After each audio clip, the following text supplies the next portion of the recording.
Matagal ng hiling ng Warriors, matutupad na nga ba ngayong off-season?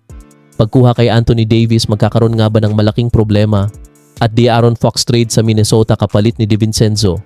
Pero bago ang lahat, kung bago ka pa lang sa channel na ito, huwag kalimutan mag-like at mag-subscribe. At kung NBA fan ka, siguraduhin mong tapusin ang video na ito. Tara, simulan na natin. Ayon sa article ng Hoops Habit, maaaring malapit nang matupad ang pinakamalaking pangarap ng Golden State Warriors ngayong off-season ang mabigyan si Stephen Curry ng isa pang superstar teammate para sa kanyang huling championship push. Ano ang off-season dream ng Warriors? Ayon sa report, ang dream scenario para sa Golden State ay ang pagkuha kay LeBron James ngayong off-season upang makabuo ng isa sa pinakamatinding veteran super teams sa NBA.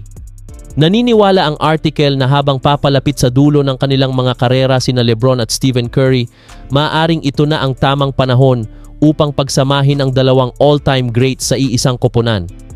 Sa madaling salita, ang matagal nang pinapangarap ng maraming NBA fans ay maaaring mas malapit na sa realidad. Ngayon, bakit si LeBron James? Ayon sa report, si LeBron ang itinuturing na perpektong partner para kay Curry dahil sa kanyang kakayahang mag-create ng opensa, magdala ng leadership, maglaro sa malalaking sandali, magbigay ng championship experience, bawasan ang pressure kay Curry sa pag-score at playmaking. Kahit nasa huling bahagi na ng kanyang career, nananatili pa rin siyang isa sa pinakamahuhusay na manlalaro sa liga. Bakit akma siya sa Warriors? Kung mapupunta siya sa Golden State, magiging magkasama sina Curry at LeBron sa unang pagkakataon sa NBA. Lalakas ang championship chances ng Warriors. Magkakaroon ng elite playmaker si Curry. Mabubuo ang isa sa pinaka-experienced lineup sa liga. Ayon sa article, ipinakita na rin ng dalawa ang kanilang chemistry noong magkasama silang naglaro para sa Team USA, dahilan upang mas lalo pang maging kapanapanabik ang ideya ng kanilang partnership. Bakit posibleng mangyari ito? Ayon sa article, ang pagbabalik ni Steve Kerr bilang head coach sa bagong kontrata ay indikasyon na hindi pa handang magsimula ng rebuilding ang Warriors. Sa halip, nais nilang sulitin ang natitirang championship window ni Curry sa pamamagitan ng isa pang all-in move. Ano ang mga hadlang? Sa kabila ng excitement, may mga hadlang pa rin. Salary cap limitations, posibleng kompetisyon mula sa ibang teams, desisyon ni LeBron tungkol sa kanyang hinaharap, komplikadong roster adjustments. Dahil dito, nananatili pa ring mahirap ngunit posible ang ganitong senaryo. Ang pinaka-importanting takeaway ay ayon sa Hoops Habit, maaring malapit nang matupad ang off-season dream ng Golden State Warriors na mabigyan si Stephen Curry ng kanyang pinapangarap na superstar partner sa katauhan ni LeBron James. Bagamat marami pang kailangang mangyari bago ito maging realidad, malinaw na ang Warriors ay handang gumawa ng malalaking hakbang upang sulitin ang mga natitirang taon ng Curry era. Kung sakaling magsama sina LeBron at Curry sa Bay Area, maaaring mabuo ang isa sa pinaka-pinag-uusapang tandem sa kasaysayan ng NBA. At ngayon, ayon pa sa article ng Blue Man Hoop, maaaring mapilitan ng Golden State Warriors na gumawa ng isang malaking pagkakamali kung seryoso nilang hahabulin si Anthony Davis ngayong off-season. Ano ang posibleng pagkakamali ng Warriors? Ayon sa report, bagamat isa si Anthony Davis sa pinakamahusay na big men sa NBA, ang pagkuha sa kanya ay maaaring mangailangan ng pagsasakripisyo ng mahahalagang assets at roster pieces na maaaring mas mahalaga sa pangmatagalang plano ng Warriors. Sa madaling salita, maaaring mapunta ang Golden State sa sitwasyon kung saan masyado silang magbabayad para sa isang player na may malaking injury risk.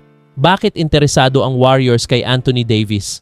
Kapag healthy, nananatili si Anthony Davis bilang isa sa pinakamapanganib na two-way player sa buong liga. Ito ang dahilan kung bakit patuloy siyang inuugnay sa iba't ibang trade rumors ng Warriors. Ano ang presyong maaaring bayaran ng Warriors?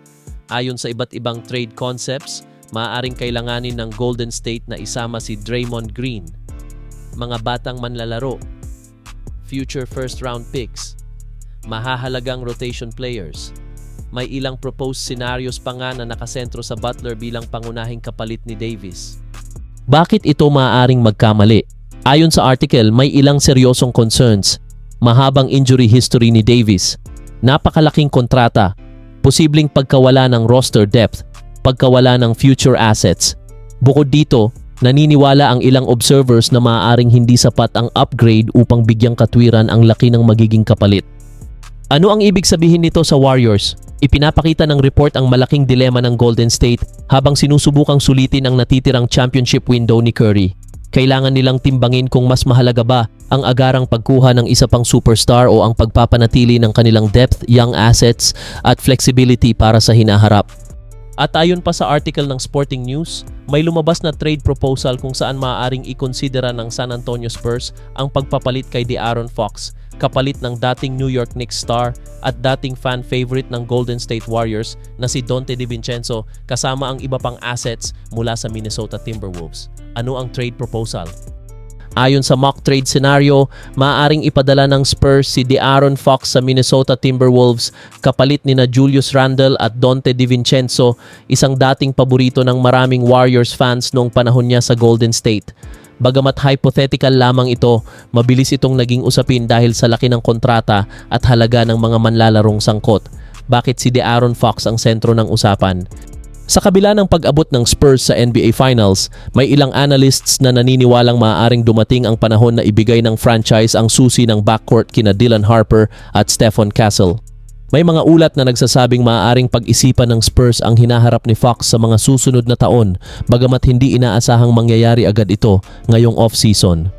Gayunpaman, nananatili pa rin siyang isang elite guard na may kakayahang mag-score at mag-create ng opensa. Bakit interesante ang package ng Timberwolves? Kung mangyayari ang trade, makakakuha ang Spurs ng all-star forward sa katauhan ni Julius Randle.